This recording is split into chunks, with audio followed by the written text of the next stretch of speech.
of our speaker this evening, and you're obviously here because you know who she is. She's one of the longest-serving female prime ministers anywhere in the world ever. She now holds the third most senior position in the United Nations Development Programme. She is one of the most powerful women in the world, the former New Zealand Prime Minister, Helen Clark. And Helen, I love the fact that you are, your mother was a teacher, your father was a farmer, you were the eldest of 4 daughters. I was wondering what job you should have done when you were young. What did people think you would end up doing? I think they thought I would end up being a teacher like my mother. And I did, before I went into Parliament, spend a number of years as a university teacher, so I guess that was, in a way, to be foreseen.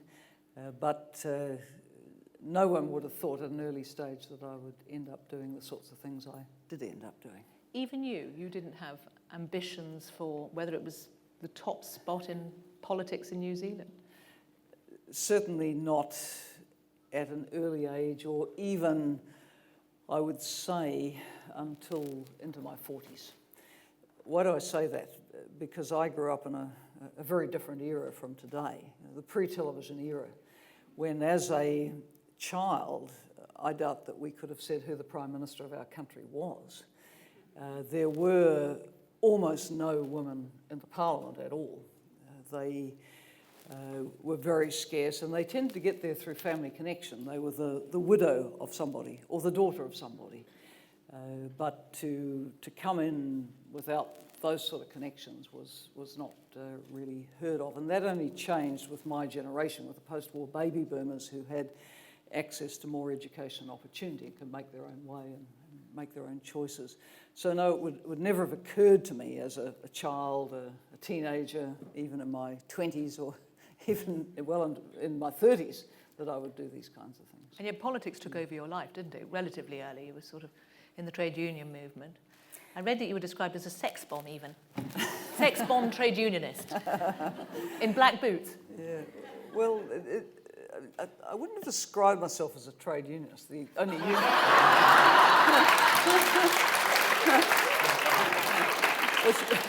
Which is not to say I think it's pejorative. I don't. I led a Labour Party, and trade unions were a very important part of that Labour Party, as they are here in Britain. But I did belong to the Association of University Teachers, and I think for 1 year I may even have been on the executive of it. But my involvement was very much in the sort of main line of the Labour Party, working my way up from those most basic and menial tasks, as you do, into positions of responsibility at branch and electorate and regional and national level. Right, yeah. so I got the trade union bit wrong. But the sex bomb and black boots, obviously. Well, it must have been someone who remembered me with a leather jacket and a little Honda 50 motorcycle, I think. So, but sort of politics did take over your life, didn't it? I mean, you sort of... Well, yes, because it was what I was most interested in when I got into my university time, and I ended up, of course, majoring in political studies, doing my MA in political studies, teaching in political studies, joining the Labour Party. Before I joined the political party, I was active in the causes around the campus, which were many in my time, in the international sphere. The Vietnam War, nuclear testing in the Pacific, the South African rugby tours. You know, this was sort of bread and butter of political engagement, so I was involved in all that. And then I went into Parliament when I was 31, and I'd done years of political activity before that, and that then, of course, became my life. Okay, and I read, and I know your husband of many years is here tonight, that when he had been your boyfriend of 5 years, and you were... It was advised, I think it was recommended to you that you ought to get married. Is it true that you cried on your wedding day? Oh, probably. I've always been a very independent person. I never wanted to take anybody else's name. I grew up, in rural New Zealand, where I have memories as a child of going with my mother to inspect the boxes of linen and kitchen materials for young women who were about to be married. I never wanted that for myself. And of course I had a very good education, courtesy of New Zealand and public purse, and I always wanted to make my own way. But yes, when I was coming up to the 1981 election when I went to Parliament. The party president, who was a very good friend of mine, kept saying, but wouldn't it just be easier if you and Peter got married? And in the end, I said, oh, well, who cares? And, and we did. Did Peter cry on this wedding day too? No. No, he didn't. Yes. Perhaps his mother did, but he didn't.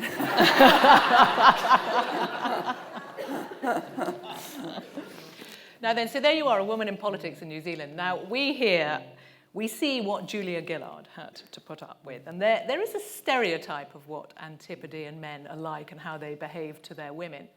So I wonder how it was for you at the top. Because there were a number of stories, but you seem to have dealt with, whether you just dealt with it quietly. Well, there wasn't a problem when I was at the top. And nor was there a problem for me growing up. There was a sort of problem in between, which I'll come to briefly, but I was the oldest of four. I had no brothers. I think this is quite significant. Growing up on a farm, you had a brother. Everyone assumes the brother will take over the farm and be favoured. The girls are often lucky to get the insurance policies paid up, but the brother gets all the assets. Well, there wasn't any of that. There were no brothers. So there were no boys and girls jobs on the farm. There were only jobs, so everyone did everything. I then went to an all-girls grammar school in Auckland, where again, girls were just expected to do well. And I went on to university. Yes, boys were more numerous, but the girls were starting to come through in very great numbers. There were very few women on the teaching staff, but we were the start of a social movement post-war where women were emerging. So I didn't really strike any barriers until I put my hand up to run for a safe seat for my party for Parliament. And then people started saying, oh, this is a working man's seat, Most of these working men had wives, of course, but that didn't seem to be so important. Anyway, so you had to see all this kind of stuff off. And then over the years, as I went further up the chain, and then particularly when I became leader of the opposition, you did run into quite a lot of mean-spirited and petty criticism where people didn't like your haircut or your clothes or your teeth or the timbre of your voice or whatever. But, you just had to see that off. Politics is not for the faint-hearted. And if you can't see off that sexism, then maybe you're not going to see off the many other slings and arrows that come your way in politics. There were things like lesbian mafia, and there was innuendo again that you and your husband had to put up with. Yes, all of that. But you see, again, stereotype of strong woman, and a woman's strength is often then dismissed as being tough. So some of the strengths that would be admired in men take a while to be appreciated in women. For a while you have the pejorative connotations. Did you feel that you couldn't be yourself because in a sense you couldn't show any, perhaps it was a deliberate toughness to ward off? Or did it take a while at least to show I think it does take a while to find your own style and personality in politics. And once you've found that and can be at ease with yourself, then things go a great deal better. Once you've worked out why you really want this position, how comfortable you are with it, then you can ease into it. And a lot of those criticisms do go. Okay, and then you were elected, and then when you were at the top, you say coming up, I think you described a lot of glass ceilings, but once you got there, you were less aware of them, because you were re-elected 3 times. Oh yes, and I honestly can't think of any time in that 9 years where being a woman raised any issues for me at that time. But then I'd got to the top, you see. Then the nature of the battle changes. Once you're at the top, everyone wants to knock you off the top, but not by and large on the grounds that you're a woman. I think towards the end, because there is a shelf life in politics, you can't go on being endlessly re-elected. People get bored apart from anything else. They want something new, whether it's better or worse, it's just different. Unfortunately, politics has become a bit like a consumer commodity, like toothpaste, where people say they want something different, and they don't look too much at what might be different, they just want change. So when it went into that phase in my 3rd term, yes, a little bit of silliness started to come back again. colleagues reported in one particularly conservative part of the country seeing a bumper sticker that had been produced with "Ditch the Bitch" on the back of it. Well, that was charming, but when people were kind of looking for any excuse to drag you down, it probably resurfaced. Because it was "Ditch the Witch" that Julia Gillard had to put up with, wasn't it? Yes.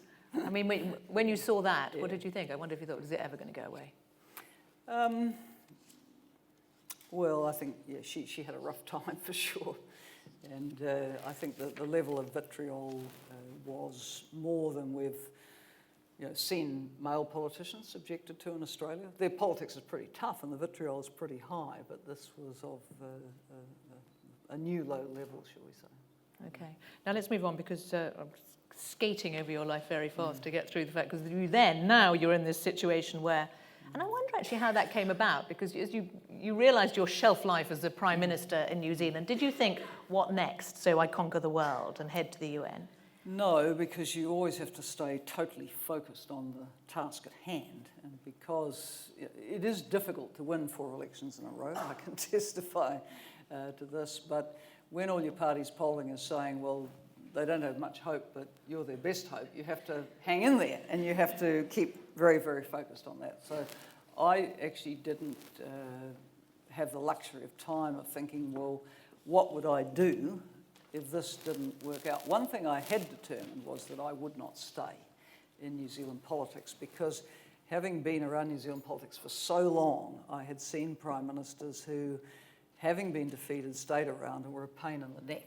And they either made trouble for the next leader or kept commenting. And almost anything you say after you've had an election defeat looks like sour grapes. So there's no point in saying anything. You may as well go with your head held high and say, well, as far as I'm concerned, I did a good job. I'm proud of that, and I'll move on to the next thing.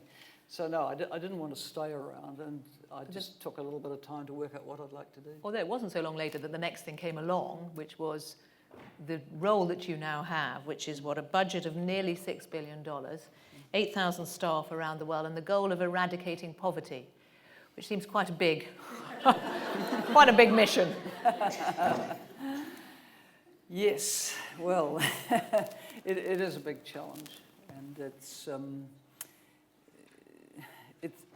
international development was not a field I had worked in. Obviously, I'd spent my whole life in New Zealand politics, but with a great interest in international affairs, which was what got me interested in the first place. And secondly, development is actually very much about public policy, right? And governance and institutions and political and policy choices. And as I got into the job, I realised that everything I'd ever done was highly relevant to it. And that having been the leader of a country, you had a lot of access, and still have a lot of access to leaders of other countries. And it's not unusual for me to go to a developing country and be invited to meet with the whole cabinet and discuss substantive issues, like how did you manage a coalition government all those years? How did you manage a minority government? What did you do when Is that what's being asked while you're here? Well, I ran minority coalition governments for 9 years. I So they ought to ask you. More than a little about it, yeah. But it is, I mean, I know that you've said that part of the answer to that, eradicating poverty, which just seems, I mean, most people probably hear that phrase and think, it's just like a pipe dream, we'll get rid of, we might be able to get rid of some poverty, but you cannot eradicate poverty. Did you think that? Do you think that? Well, when we look at the development journeys of a lot of countries, we can see that it is possible. But you need certain things going for you.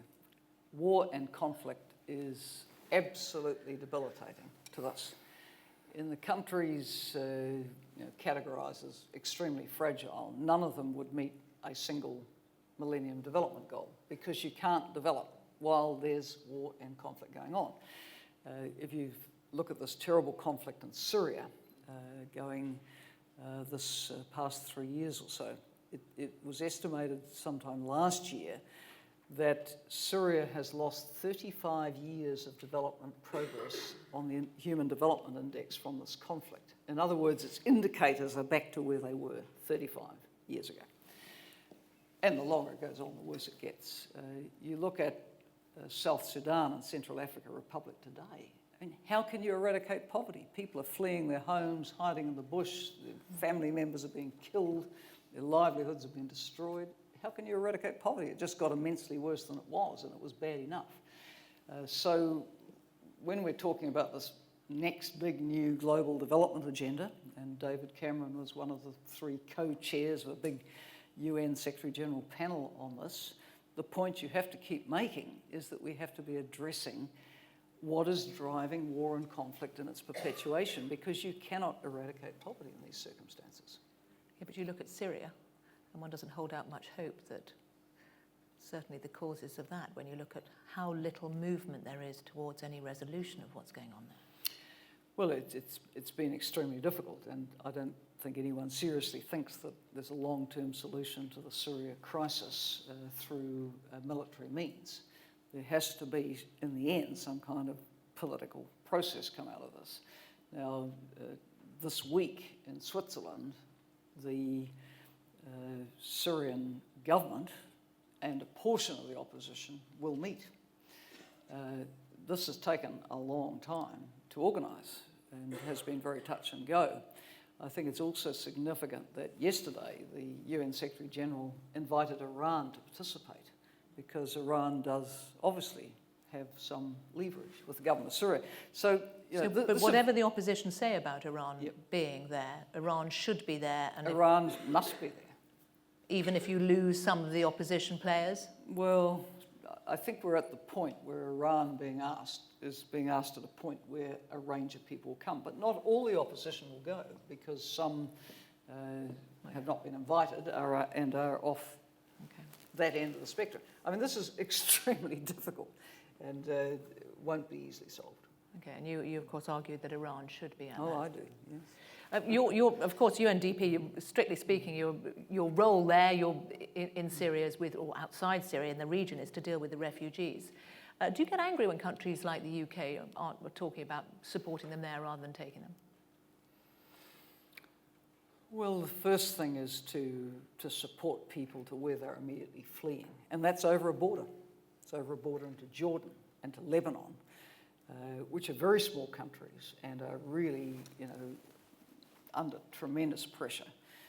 Yes, very big numbers have gone to Turkey, also into Iraq. Bigger countries, so the numbers impact isn't so great in the overall scheme of things, but nonetheless, the big numbers. So our job has been, because we're not a humanitarian agency, we have UN High Commission for Refugees, you have the International Organisation of Migration, you have UNICEF, you have a range of others. We come in at sort of a step along from that, which is early recovery. So with respect to Jordan and Lebanon, we've been working with them on the socioeconomic impacts of the crisis on them, and then to try and mobilise the development partners to work with these governments to relieve that strain. If, for example, you've got hundreds and hundreds of thousands of refugees descending on both of these countries, the children want to be in school. People want health services. They have to live somewhere. They need water. They need energy. They need livelihoods in the market, in jobs. Now, these are countries which are not wealthy anyway. So you have to have some developmental response, and you also have to work on tolerance in the community, because, even speaking close to home or in Europe itself, migrants easily are turned on by host communities who see that maybe they're somehow impacting on the host community standard of living. So we're working at that level of community tolerance with leaders as well. But can you work effectively enough that they can stay in the area rather than require resettlement? Yes. You can? Yes, I think we can. So then it doesn't particularly matter if governments further afield, like the UK, say, look, we'll support you there, but we won't allow. Well, I think the key thing is support in situ where people are now. Look, every Syrian would love to go home. That's not possible right now. Who knows where this political process will lead? Who knows how long people will be sitting? The longer people are sitting in less than optimal circumstances, the more likely they are to want to try their luck further afield. But it's a holding operation at the moment to see if we can keep the life in the political process and keep Jordan and Lebanon able to cope with these big numbers. Okay. Now, I should also say we work in Syria itself, and we do get some international funder support for this, because if through restoration of basic services, clearing away crumbled infrastructure which has been bombed, restoring water supply, we could keep people in a community where there's not outright fighting, that stems the refugee flow too, which is in everyone's interest. So we're engaged at that very local level. Okay. Now, you've also talked about, when you're talking about development and trying to eradicate poverty or take steps forward, you said that part of the answer is to empower women. And it's one of the sort of first things that you say about it. And I wonder why. How you think, because a lot of people say that's a nice add-on. That's not the starting point. Why do you think it is that if you empower women around the world and address inequality, that actually you'll be affecting poverty as well? Well, a nation can't fully develop if it leaves half the population behind. That's the first thing. And secondly, it's interesting now to see the research evidence proving what we would instinctively think. That if you invest in women and girls, you actually do lift the family, you lift the whole community. There's some research now showing that for every extra year's education a woman has had, her children are more likely to live to their 5th birthday and beyond. Their children are more likely to have aspirations for education and carrying on. So if women are empowered, able to get education, knowledge, the healthcare they need, this is the building blocks for a better future for the next generation as well as improving the woman's own chances of a livelihood and a better standard of living and more choices and control and power over her life. And this has implications right through to sexual and gender-based violence and how it's combated and so on. Okay. This role at the UN, which you're now in your 2nd term, obviously. You've got, what, 5 years, another 3 to go? Four. I've been there almost 5, and it's 2 4-year terms. Okay. I wonder if you'd like to move on to the top job there. Yeah. Well, I often say I've got the best job in the UN now because I look at these intractable political and security crises, and I think at least in development, there's always something positive you can do. Even in the sort of most desperate hour, there's always something that you can do which will make a difference and build back. So I like to think I'm happy where I am.